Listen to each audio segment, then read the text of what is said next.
What is the connection between liberty and security? To some extent, liberty requires security. You can't be free if you're constantly harangued on every corner by people who might take your property, your life, your liberty.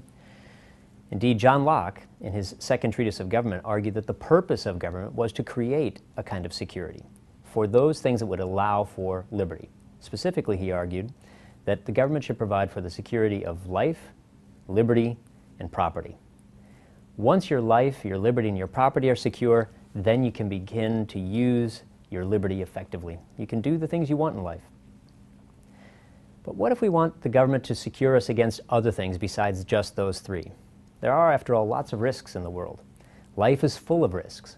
Suppose we want the government to begin guaranteeing us against other kinds of risks. Risks from terrorism, risks from disease, risks associated with old age, and on and on. Once you begin to think about all the risky behaviors and all the risks that life poses, there are an awful lot of things that a government might have to do.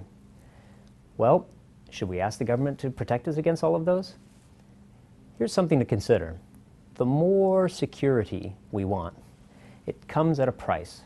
What is the price? It's not just money, although it is money. It's not just time and energy. It's also our liberty. Because the more things the government protects us against, the more things that we no longer have control over ourselves. And we may reach a point, there may be a threshold at which we no longer have really any liberty. If we've asked the government to secure us against all risks, no costs barred, then what we've done effectively is we've handed over all of the authority, all of the discretion over our decisions and our lives to some other entity, to the state. At that point, we have effectively zero liberty. But not only do we not have liberty then, we probably also don't have security, precisely because we're no longer in control of our lives. Somebody else is. It reminds us of that famous quote from Benjamin Franklin, something to the effect of, people who would give up essential liberty for temporary security deserve neither, and they'll probably end up losing both. That contains some important wisdom. Liberty and security are trade-offs. The more security we get, the less liberty we're going to have. Now, where exactly is the trade-off? Where exactly is the threshold beyond which we shouldn't go? People of good faith might have differing views about that.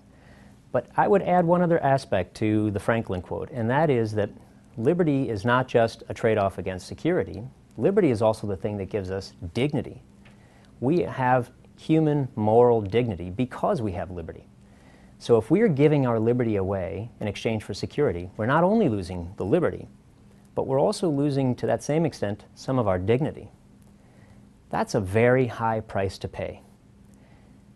And once we give that liberty up, it may be very difficult to ever get it back.